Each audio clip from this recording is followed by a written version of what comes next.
Good morning. I hope you're having a good morning. It's actually afternoon in my area, but we're gonna go and do errands. We have a lot of stuff we have to still do for the day. We did our hour of reading today, so that was good. Okay, here I go. October 17th. We cannot let another person into our hearts or minds unless we empty ourselves. We can truly listen to him or truly hear her only out of emptiness. M. Scott Peck, 1936 to 2005. As we approach steps 8 and 9, we review lists of persons we have harmed, our deeds and omissions, our neglect and manipulations. Empty of our own selfish perspectives, we face and feel the impact we have on others. With empathy, we look at ourselves through our eyes. We see our deeds without hiding behind our excuses. We will let others vent while we resist the urge to rationalize. Empathetic attention to others will reprogram our self-centeredness. Narcissism is a self-protecting coping technique, often born of shame. Feeling unworthy tends to make us overcompensate. We become full of ourselves.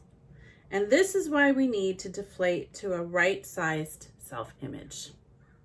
The step process helps us think of ourselves less without thinking less of ourselves.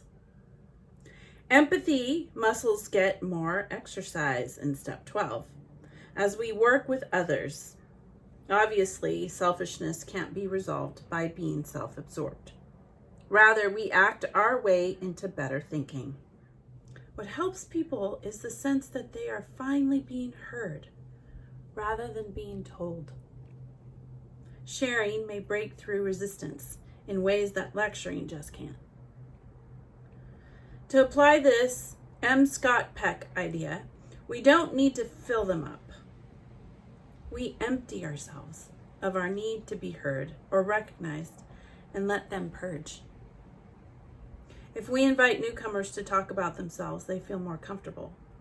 New members won't remember what we said, not exactly, but they will remember how we made them feel.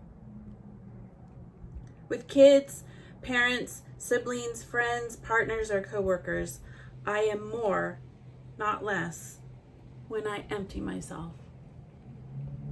Emptiness is openness. I have room, I have time, and I have an open mind. If I empty myself, am I better prepared to help others find their salvation, not mine? Can I be less full of myself?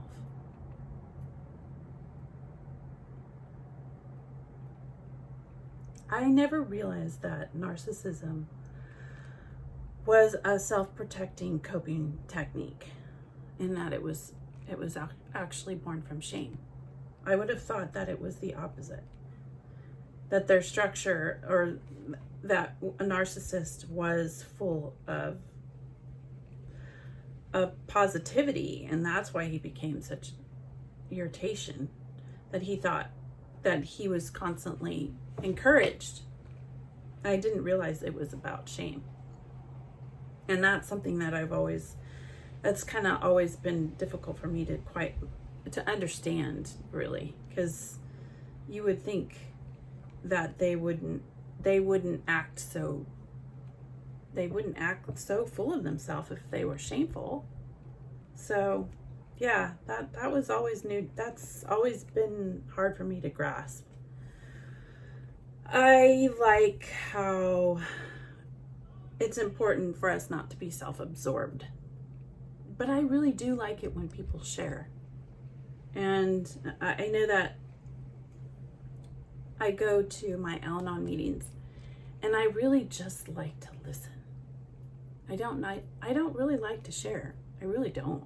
I would prefer to just listen. And I'm not a multitasker. So I've offered myself a couple of times to do the timing. I don't like that, because then I can't really enjoy the person that's sharing. I really enjoy listening. I think that I notice that when I'm empty or less full of myself, it's easy for me to enjoy people. So, okay, I'll go over 11. It says step 8 and 9. So I'll go over step 8 and 9 for you. It's made a list of all persons we had harmed and became willing to make amends to them. And 9, made direct amends to such people wherever possible, except when to do so would injure them or others. So I have had to go back to return visits, and I have had to go back to Bible studies that I had, or people that I've harmed in my process of going from door to door.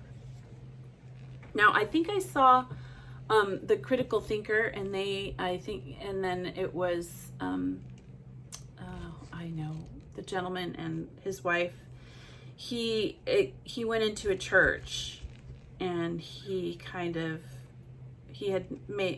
was trying to make amends to the people in the church, and I did that to some extent to the people that I went from door to door with, and to my children, and to my husband. So, and you know, little minds, you can injure them very easily, little minds. And so I know I was injured when I was a child. I just didn't realize how bad it was. I think sometimes we just don't realize how bad we were injured because we're not there anymore. But I look back in my life and I realize, yeah, I was scared for my friends at school. I just wanted to run and talk to the teachers and tell my friends they had to learn about Jehovah, or it's going to destroy them. Yeah, it was tough. Growing up, it was tough. I try not to, it's hard because this is just me, so I'm just talking, and so I put what I feel on here. It's easy for me, but it's not that easy. I'm trying to be as open with myself as possible, but still let you listen to this and what I'm saying not affect how you hear it.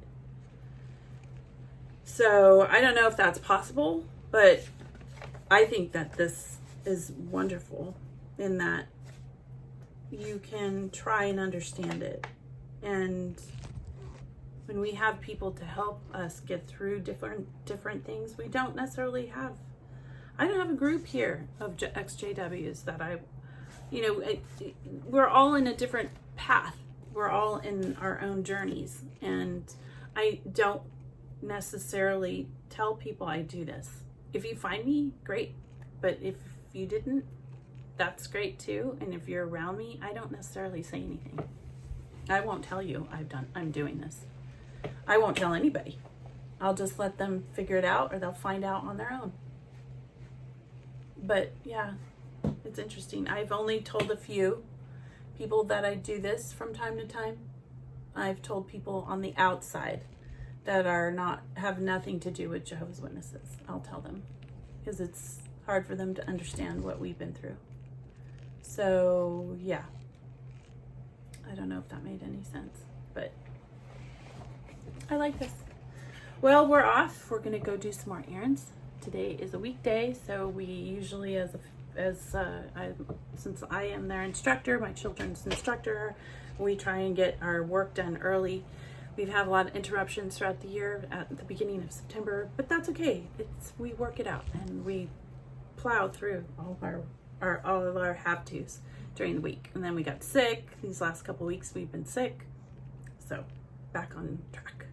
Hope you're having a wonderful day, and that Monday maintenance day, right? You just maintain yourself for the rest of the week and enjoy it enjoy your week as it flows.